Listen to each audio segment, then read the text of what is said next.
Geri, isiingie hapo.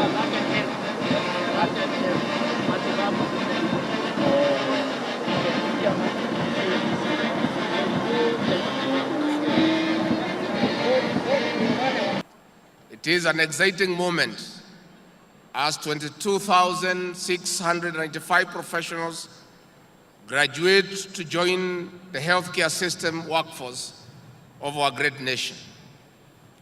Today's event is the apex of hard work and sacrifice of the graduates, parents, guardians, lecturers, the college, among other actors.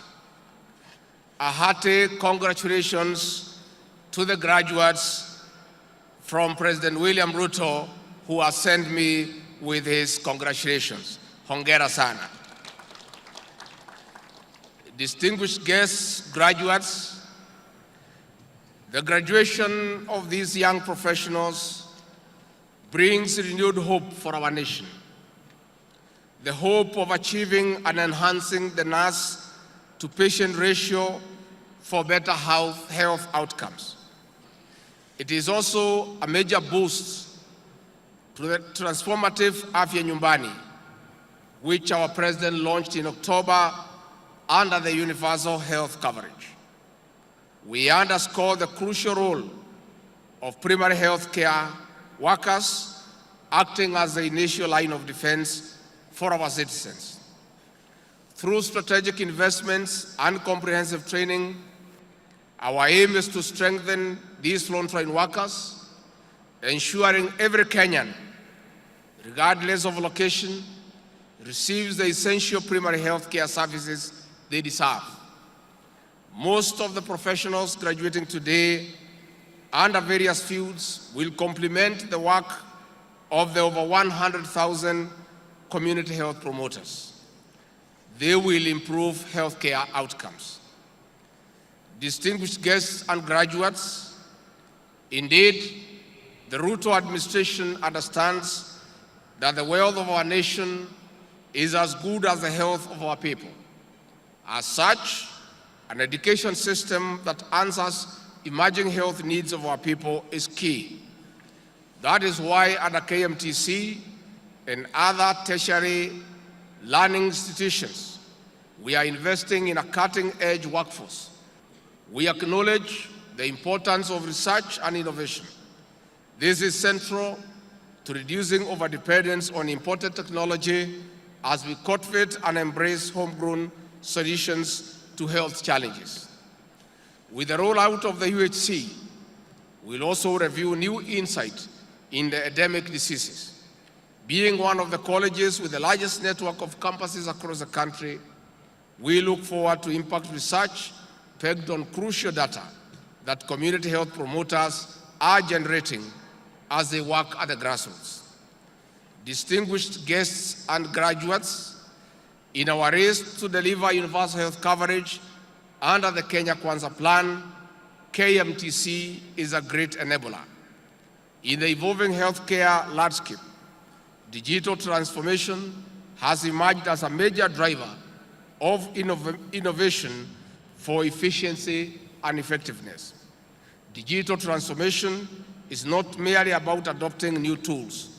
It is about transforming the entire healthcare architecture. It involves creating connected systems that facilitate seamless communication among healthcare providers, improvement of data accuracy, and ultimately enhance the overall quality of care. Esteemed graduates, as we celebrate you today, we recognize the extraordinary circumstances under which this cohort joined KMTC at the height of COVID-19 pandemic. You learned through tough times. You are hence tested and proven frontline warriors in our healthcare interventions. KMTC is a renowned institution nationally, regionally, and internationally. As you march out the gates of your institutions, you are invited to offer humanity, dignified, and distinguished service. In conclusion, this graduation has opened doors to further studies, Only those who constantly keep learning alongside practicing get to integrate better their knowledge and skills for outstanding performance. Again, congratulations and best wishes as you pursue your own goals. Asanteni sana. As I engaged your CEO and the board earlier, they have expressed their request and desire that we look into the issue of capitation to be able to help more students through help. And that is a request we are going to consider of how we enhance the capitation for this sector. I want to invite our graduates who are graduating today, as you go out to the world there, venture into the world with dignity and professionalism. Be professional in your work. Uphold standards that you have learned in this great institution. The people of Kenya have great work ethics. And as you go out in the world, the CS has said, and I want to emphasize, President William Ruto has embarked on a very rigorous exercise to look for employment outside our borders. And one of the most sought area of professionalism out there is your profession. Our health providers are desired in large numbers across the world. I'm sure soon most of you will find their way to other countries to go and work there and take care of the world.